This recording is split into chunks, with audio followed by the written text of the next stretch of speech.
नमस्कार, Shreya education point में आपका स्वागत है। मैं प्रदीप सेन सर आपके बीच एक नए टॉपिक संख्या पद्धति का जो टॉपिक था हमारा उसका पार्ट 1 भाग 1 मैंने इससे पिछले वीडियो में दिया था और इसका भाग 2 आज देखेंगे आप। तो इसमें मैंने पिछले लेक्चर में आपको इसी में भाज्य संख्याओं तक बताया था कि भाज्य संख्याएं क्या होती हैं और भाज्य संख्याएं अभाज्य संख्याओं के बारे में बताया था। तो आगे आइए देखेंगे कि उसी का परमेय संख्याएं। परमेय संख्याएं क्या हैं? परमेय संख्याएं जो हैं परमेय संख्याएं इनको हम इंग्लिश में रेशनल नंबर के नाम से जानते हैं। तो रेशनल नंबर क्या होते हैं? वे संख्याएं जिनको हम भिन्न के रूप में लिख सकते हैं, यानी फ्रैक्शन फॉर्म में जिन संख्याओं को लिख सकें वो ही परमेय संख्याएं कहलाती हैं। वे संख्याएं, परिभाषा इसकी, वे संख्याएं काफ़ी बार ये पूछा गया है। परमेय संख्याएं लोग जानते, कन्फ्यूजन काफ़ी रहता है लोगों को। वे संख्याएं जिनको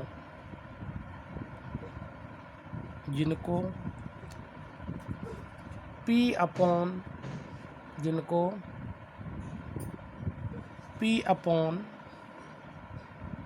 Q के रूप में लिखा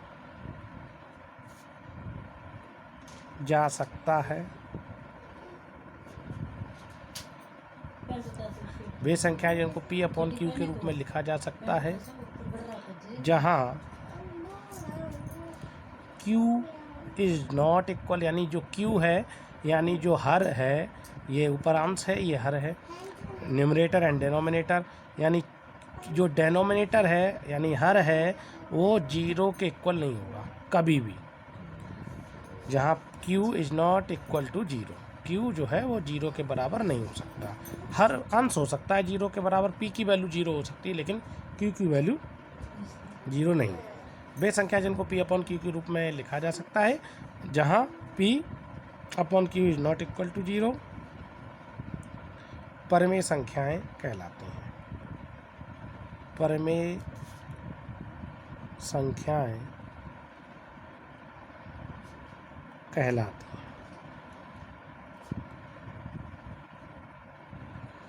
जैसे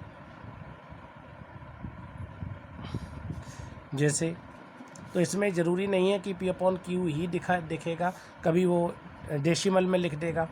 तो जैसे दशमलव के रूप में लिख दिया, जैसे अगर देखें तो 2 अपॉन 3, ये जो है ये परमेय संख्या है क्योंकि ये P अपॉन Q के फॉर्म में भिन्न में लिखी है। ऐसे ही 5 अपॉन 6 ये भी परमेय संख्या है। अगर हम यहाँ पे 2.1 लिखें तो क्या ये परमेय है?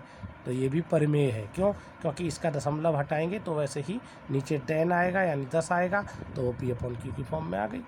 अगर हमने इसको दशमलव पॉइंट हटाया तो हम इसको क्या लिख सकते हैं? इसको हम लिख सकते हैं 21 अपॉन 10, तो ये फ्रैक्शन के फॉर्म में आ गई, तो ये क्या हो गई? परमेय हो गई। तो दिखने में ऐसी है लेकिन अगर हम पॉइंट हटाएंगे तो ये भिन्न में आ जाएगी। तो ये हमारी परमेय है।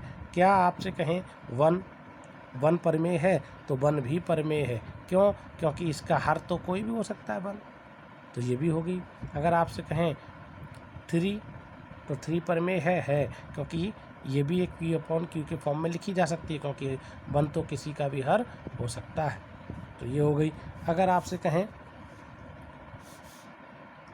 0 परमेय है कि अपरमेय है, तो इम्पोर्टेंट है ये ध्यान रखना है कि 0 भी परमेय संख्या है। क्यों? क्योंकि हमने बताया था कि जो अंश है वो 0 हो सकता है लेकिन Q कभी भी, यानी हर है जो है वो 0 नहीं हो सकता कभी भी। तो यहाँ पर अगर हम लिखें 0 क्या है तो 0 भी, क्योंकि 0 को अगर हम लिखेंगे तो वो 0 अपॉन 1 के रूप में लिख सकते हैं। तो यहाँ पर देखा आपने कि P भी 0 हो सकता है लेकिन Q कभी 0 नहीं हो सकता। तो 0 अगर पूछी जाए आपसे कि 0 परमेय है परमेय, तो 0 कैसी है? परमेय संख्या में काउंट होगी।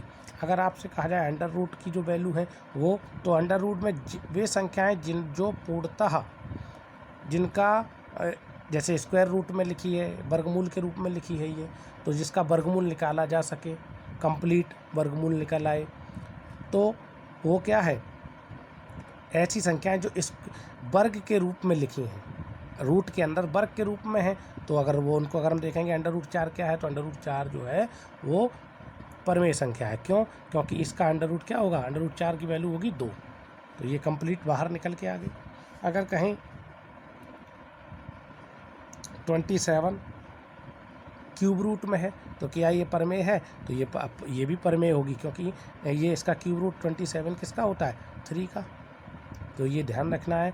अगर ऐसी वैल्यू अंदर लिखी हो कि जिसका स्क्वायर रूट ना निकले, जैसे सपोज करो हमने लिखा है इसमें 8, अगर हमने 8 लिख दिया होता तो 8 के अगर आप निकालते तो उसको हम लिखते 2√2। 8 को हम क्या लिखते, 2√2। जैसे कहें 2 ये क्या है, हमने 8 लिखा √8, तो ये परमेय नहीं है, क्योंकि इसको अगर हम लिखेंगे तो क्या आएगा, इसके 2 √2, तो √2 आ चुका है, तो इसलिए ये परमेय में काउंट नहीं होगी, क्योंकि √2 लिखा है। जो कंप्लीट बाहर आ जाए नंबर, √ हट जाए, तो वही संख्याएं परमेय आएंगी। और ऐसे अगर कोई भी संख्या डेसिमल में लिखी है और अगर उसमें जैसे कोई भी रिपीट हो रहा है, कोई भी नंबर रिपीट हो रहा है, डॉट डॉट डॉट लगा है, उसमें रिपीटेशन चल रहा है, तो ये भी परमेय की फॉर्म में ही होगी। क्यों? क्योंकि इसमें ये नॉन टर्मिनेटिंग है, टर्मिनेटिंग नहीं है, यानी इसको हम शांत और अशांत कैसे, शांत और अशांत की कंडीशन में आती है। अशांत का मतलब है ये अभी अशांत है, चल रही है, निरत चल रही है, डॉट डॉट डॉट लगा, तो इसका मतलब है कि ये अशांत संख्या है। शांत कौन सी होती है, जैसे ये 2.1 ये शांत है। ये कैसी है, शांत, क्योंकि इसमें दशमलव के बाद एक डिजिट आई, उसके बाद फिनिश हो गया। ये अशांत है, ये अशांत है क्योंकि ये अभी भी चल रही है, तो ये भी हमारी परमेय फॉर्म में होगी। लेकिन कब होगी परमेय फॉर्म में, कि जब कोई भी नंबर रेकरिंग यानी रिपीटिंग में होगा, आवर्ती होगा, कोई भी नंबर रिपीट हो रहा होगा, कोई भी नंबर देखो यहाँ पे 333 रिपीट हो रहा है, तो ये इसलिए आ जाएगी। अगर कोई नंबर, अगर इसी को हम ऐसे भी लिख सकते हैं 2.3 पे बार लगा दो, यानी ये बार चिन्ह बोलते हैं, बार, इसको बोलते हैं बार। इसका मतलब हो गया कि अगर जैसे ही बार को हटाएंगे तो ये इस फॉर्म में आ जाएगी, डॉट डॉट डॉट। तो जिस संख्या पे बार लगा हो वो भी परमेय होगी, और जिस संख्या पे बार नहीं लगा है और रिपीट हो रही है, बार बार रिपीटिंग चल रही है फॉर्म में, और डॉट डॉट डॉट लगा है, वो भी परमेय होगी। और जो संख्या दशमलव के बाद फिनिश हो जाए, फिक्स हो जाए, उसके बाद कोई भी संख्या ना आए, वो भी परमेय होगी। अब समस्या ये है कि अपरमेय कौन सी होगी। कभी आपने देखा है, अभी आगे अपरमेय को मैं दिखाऊंगा, बताऊंगा कि अपरमेय कौन सी होती है। जैसे अगर आपके फॉर्म में ये लिखा हो, जैसे 24.6565 यही चल रहा है, देखो 6565 रिपीट हो रहा है, तो ये रिपीटेशन चल रहा है, डॉट डॉट डॉट लगा है, तो यहाँ पे क्या है कि संख्या रिपीट हो रही है, आवर्त उसके पुनरावृत्ति हो रही है, आवर्ती फॉर्म में आ रही है, बार बार आ रहा है वही संख्या। तो ये भी क्या हो, इसको हम कैसे लिख सकते हैं, 24.65 पे बार। तो ये क्या है, ये अशांत है, लेकिन इसकी रैकरिंग बन रही है, अशांत है और ये इसकी पुनरावृत्ति हो रही है। जब पुनरावृत्ति किसी भी संख्या की होती जाएगी पॉइंट के बाद, तो भी वो परमेय संख्या ही होगी। तो आपको समझ में आया होगा।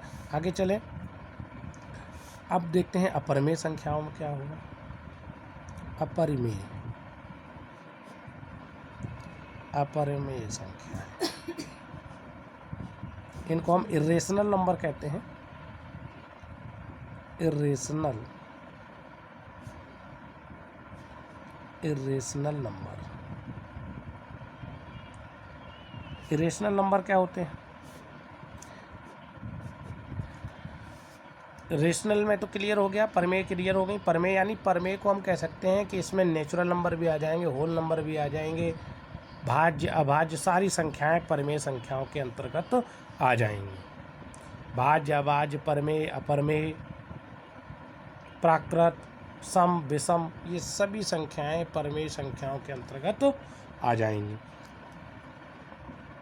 अगर अपरमेय संख्याएं कौन सी होंगी, तो अपरमेय संख्याएं वे संख्याएं होंगी जिनको हम P/Q के रूप में नहीं लिख सकते, यानी इस फॉर्म में नहीं लिख सकते, फ्रैक्शन फॉर्म में नहीं लिख सकते, यानी जैसे हम इसको फ्रैक्शन के फॉर्म में नहीं लिख सकते हैं, P/Q के रूप में नहीं लिख सकते। जैसे अगर बात करें कि किस प्रकार की होंगी, तो जैसे लिखा है √, मैंने लिखा 3, तो √3 की वैल्यू क्या होगी, √3 की वैल्यू जो होगी वो 3 1.3, तो यहाँ √2 की जो वैल्यू है वो क्या हो जाएगी 414 समथिंग डॉट डॉट डॉट इसमें चलती रहेगी, 414 और भी आएगी, तो इसमें रिपीट नहीं होगा, यहाँ डॉट डॉट डॉट चलती रहेगी, रिपीटेशन नहीं होगा, यानी ख़त्म भी नहीं हो रही है लगातार और रिपीट भी नहीं हो रही है, अशांत फॉर्म में आ रही है, लेकिन और इसकी क्या नहीं बन रहा है, एक पुनरावृत्ति नहीं हो रही है किसी भी नंबर की। तो इसलिए ये कैसे हो गए, ये सारे नंबर जो है ये आपके अपरमेय के रूप में आएंगे। अपरमेय संख्या ये होती है। क्लियर हो गया कि अपरमेय कौन सी होगी, जिनका दशमलव निरूपण जो होगा वो अशांत फॉर्म में होगा, यानी चलता रहे, रिपीट ना हो पॉइंट के बाद, जिनको हम पॉइंट के बाद लगातार लिखते रहें, कभी ख़त्म ना हो, चलता ही रहे, और कोई भी संख्या बार बार पुनरावृत्ति में एक टर्म के रूप में ना आए, जैसे कि ये आ रही हैं, और जिनको हम P/Q के रूप में, भिन्न के रूप में नहीं लिख सकते हैं। तो ये आपका परमेय और अपरमेय के बारे में क्लियर हो गया। अब बात करेंगे इससे अगर आप बात करें द्विज प्राइम संख्याएं कौन सी होती हैं और सह अभाज्य संख्याएं कौन सी होती हैं, तो अब बात करें सह अभाज्य की। सह अभाज्य जिनको हम को प्राइम कहते हैं, सह अभाज्य संख्याएं कौन सी होती हैं, सह अभाज्य संख्या, इनको हम को प्राइम के नाम से जानते हैं। को प्राइम नंबर्स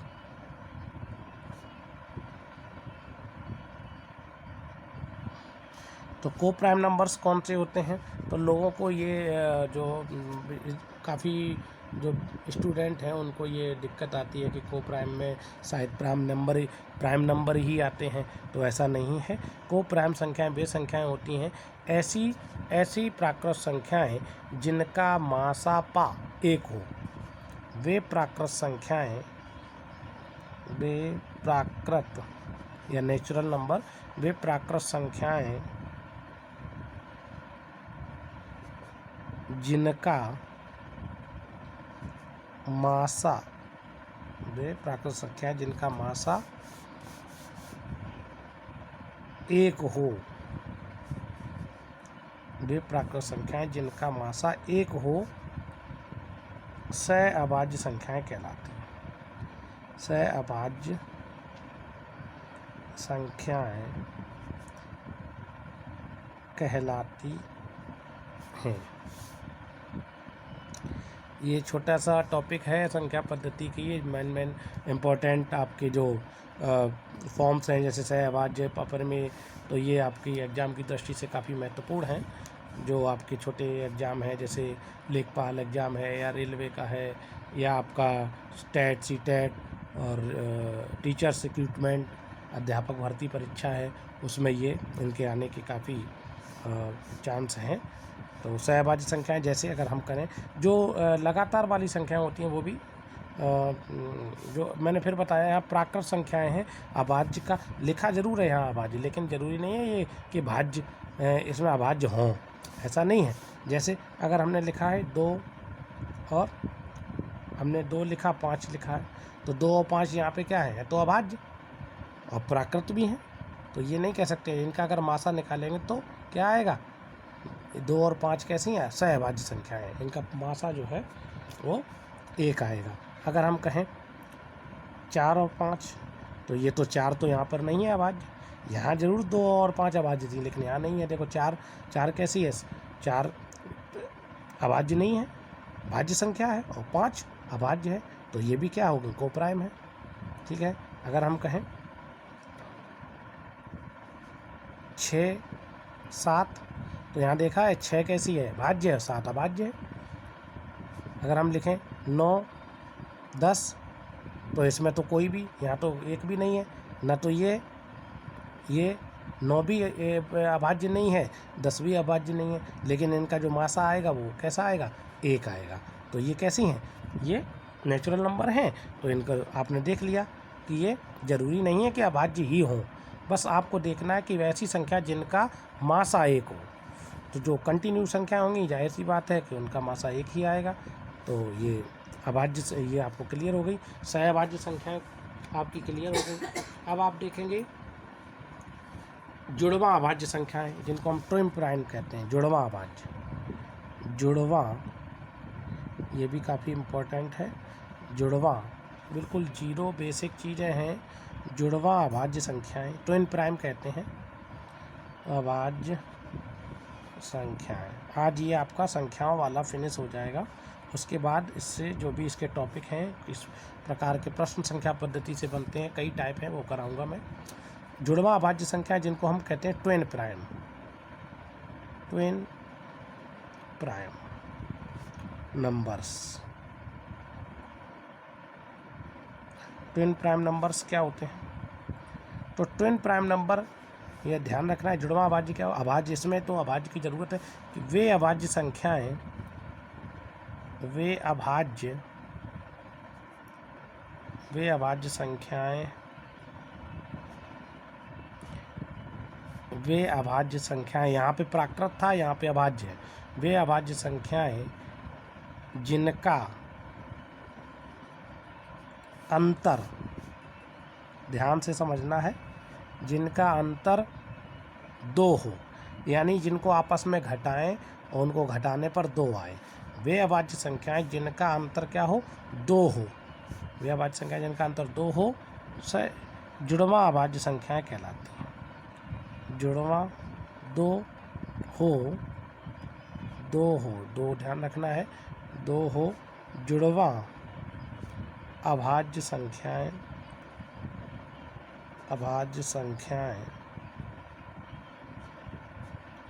कहलाती हैं।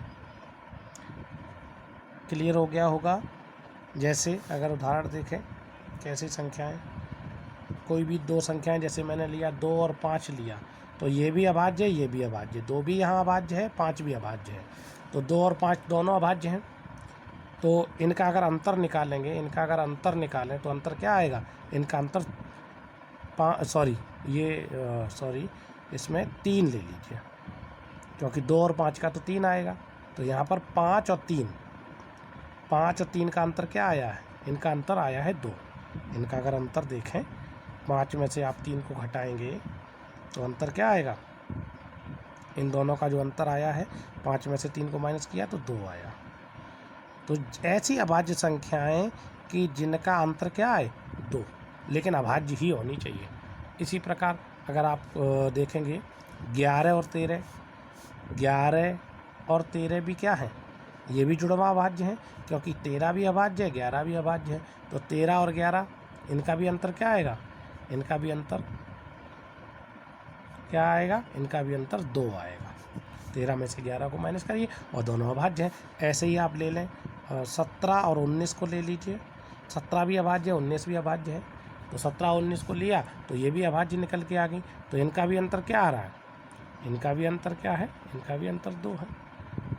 तो ये आपको क्लियर हो गया होगा कि ऐसी अभाज्य संख्याएं कि जिनका अंतर क्या होना चाहिए? 2 आना चाहिए, घटाने पर 2 आना चाहिए, और उनको हम जुड़वां अभाज्य संख्याएं कहते हैं। आइए अब बात करते हैं जुड़वां अभाज्य के बाद एक और इम्पोर्टेंट संख्या आती है, रामानुजम संख्या। रामानुजम संख्याएं क्या होती हैं? हालांकि अभी तक नहीं कभी पूछा गया है, लेकिन फिर भी मैं आपको सारी चीज़ें बता के चलूँगा। रामानुजम संख्याएं क्या होती हैं? रामानुजम संख्याएं वे संख्याएं होती हैं, ऐसी संख्या जिनको जो 2 संख्याओं के घनों के योग से बनी हो। वे संख्याएं जो, इसकी परिभाषा, जो दो प्राकृत संख्याओं के घनों के योग से, ऐसी वे प्राकृत संख्याएं जो 2 प्राकृत संख्याओं के घनों के योग से बने, ऐसी प्राकृत संख्याएं जो 2 संख्याओं के घनों के योग से बने या बनती हैं, रामानुजम संख्याएं संख्याएं कहलाती हैं।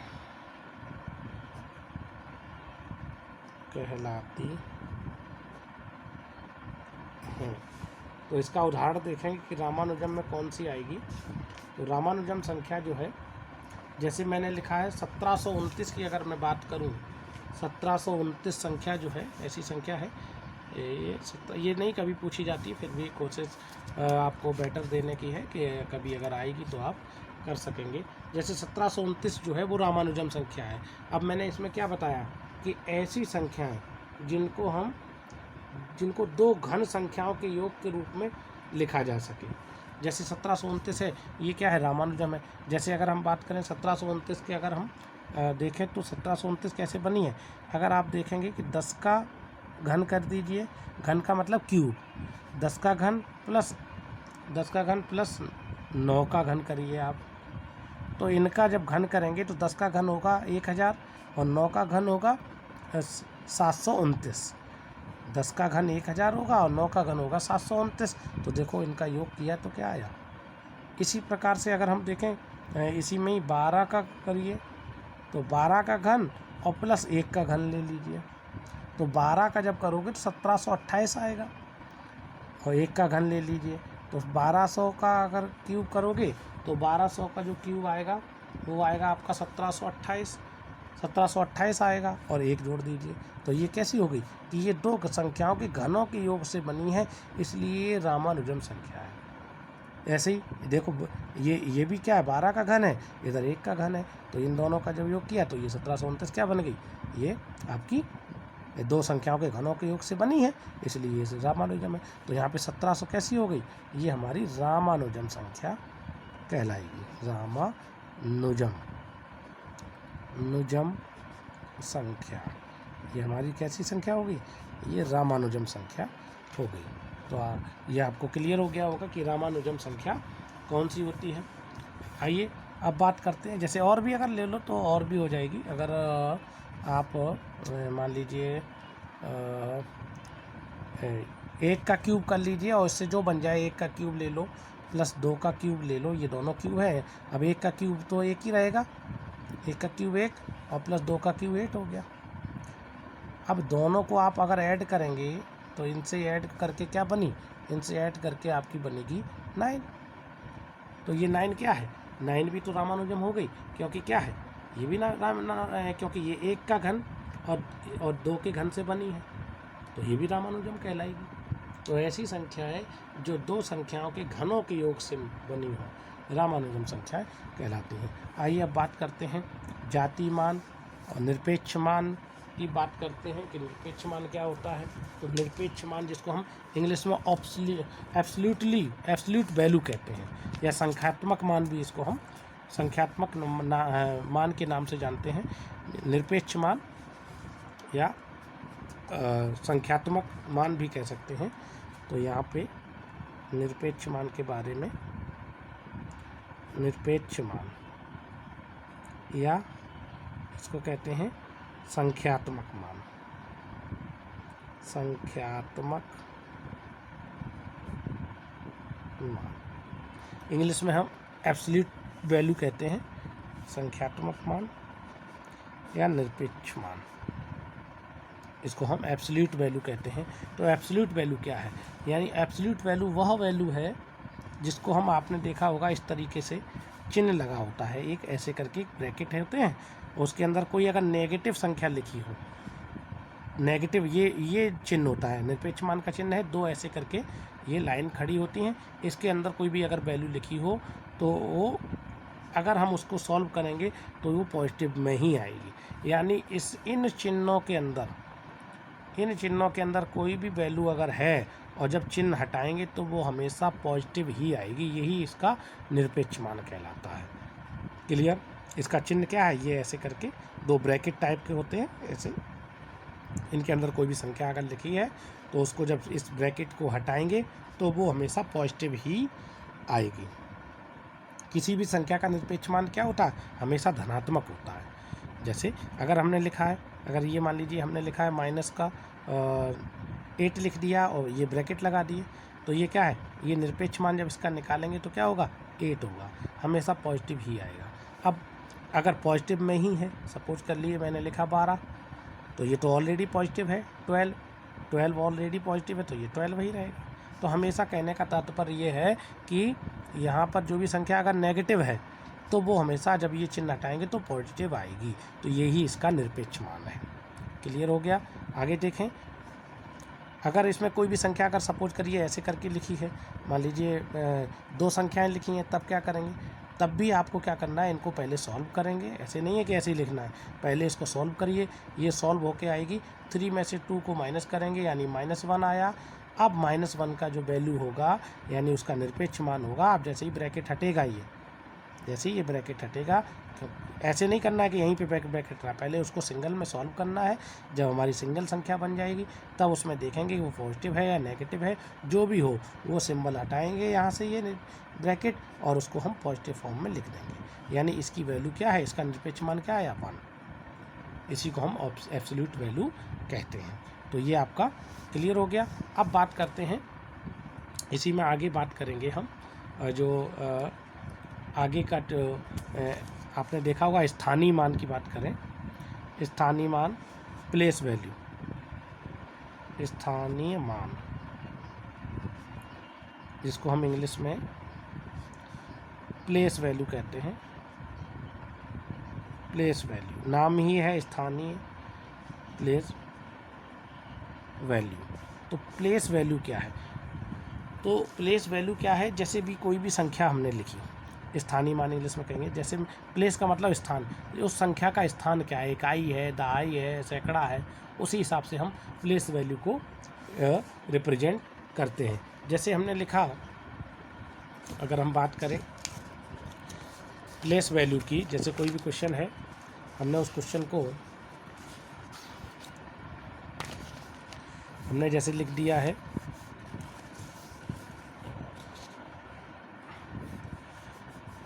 जैसे कोई भी संख्या लिखी है 25, तो 25 का अगर पूछें कि स्थानीय मान, इसमें 5 का स्थानीय मान बताओ, इसमें क्या है 25 में इस तरीके से प्रश्न आते हैं कि 5 का स्थानीय मान।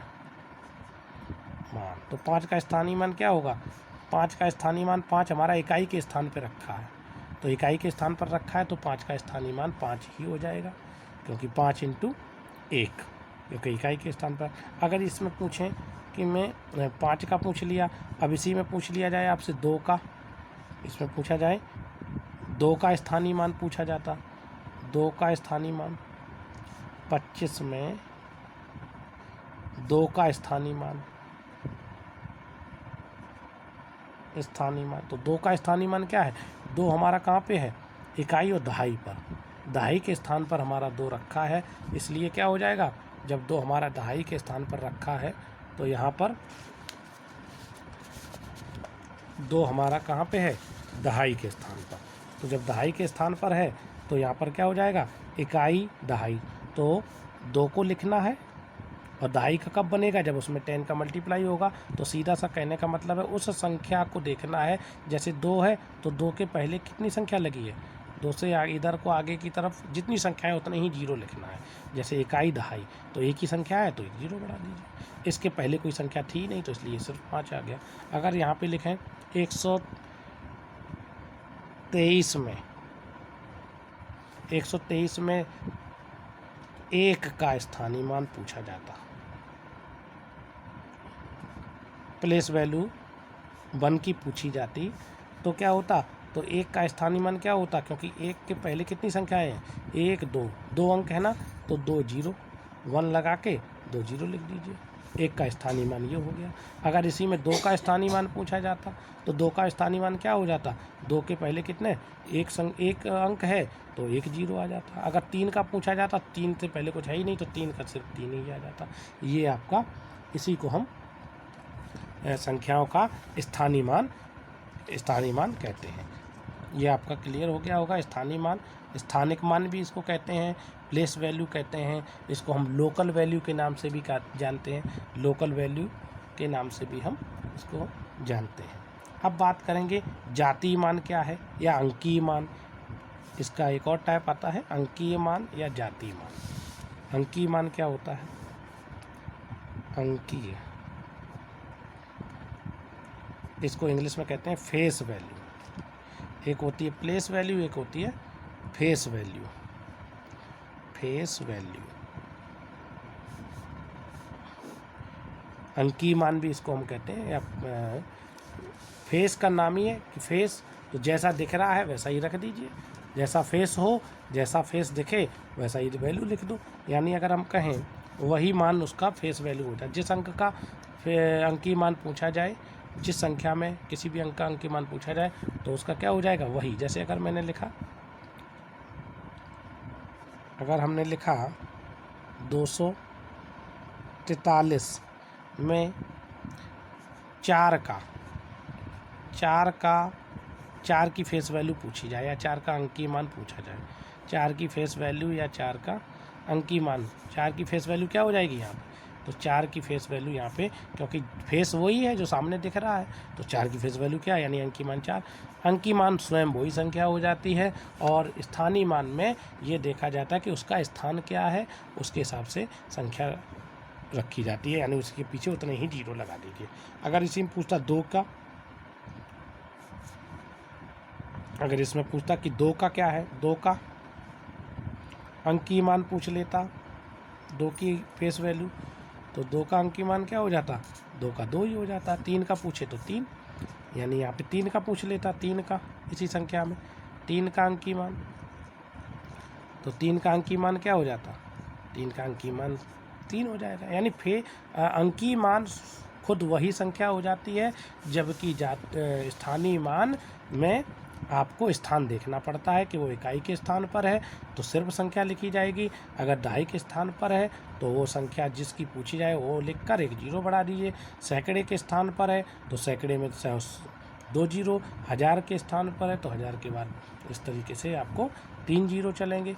तो वो संख्या लिखकर अगर आपसे पूछा जाए कि 2524, इसमें आपसे इसका स्थानीय मान पूछा जाए, इस 2 का, तो इस 2 का स्थानीय मान क्या हो जाएगा? तो इस 2 का स्थानीय मान यहाँ पे कितने हैं? 1 2 3, 3 अंक है ना, तो 2 के बाद 3 जीरो, तो ये आपका स्थानीय मान हो गया। और इस वाले 2 का स्थानीय मान क्या होगा? इस वाले 2 का स्थानीय मान 2 के बाद 1 जीरो, और इस वाले का ये वाला। तो आपने क्लियर, आपको समझ में आ गया होगा। प्रश्न आता है कि इन दोनों ऐसे करके कि ये संख्या लिखेंगे और आपसे पूछेंगे कि इन दोनों के स्थानीय मानों का अंतर बताओ, या इसके स्थानीय मान इसके जातीय मान का अंतर बताओ। इस तरीके से प्रश्न आते हैं, या योग बताओ। तो आशा करते हैं आपको ये टॉपिक संख्या पद्धति का दूसरा भाग आपको बेहद समझ में आया होगा। और इसी उम्मीद के साथ हम हमारे चैनल को सब्सक्राइब करिए, लाइक करिए, शेयर करिए, जिससे और भी स्टूडेंट्स को इसका लाभ मिल सके, बेनिफिट मिल सके। आगे के पार्ट में आपको मैं तीसरे पार्ट में आपको इसकी विभाज्यता के रूल बताऊंगा कि विभाज्यता क्या है। जैसे 2 की विभाज्यता, 3 की विभाज्यता, 4 की विभाज्यता, जिससे कि बड़ी बड़ी संख्याओं को हम बिना डिवाइड किए ही जान सकते हैं कि वो संख्या किससे डिवाइड होगी। तब तक के लिए हमारे चैनल श्रेया एजुकेशन पॉइंट को नमस्कार, लाइक करिए, सब्सक्राइब करिए, शेयर करिए। धन्यवाद।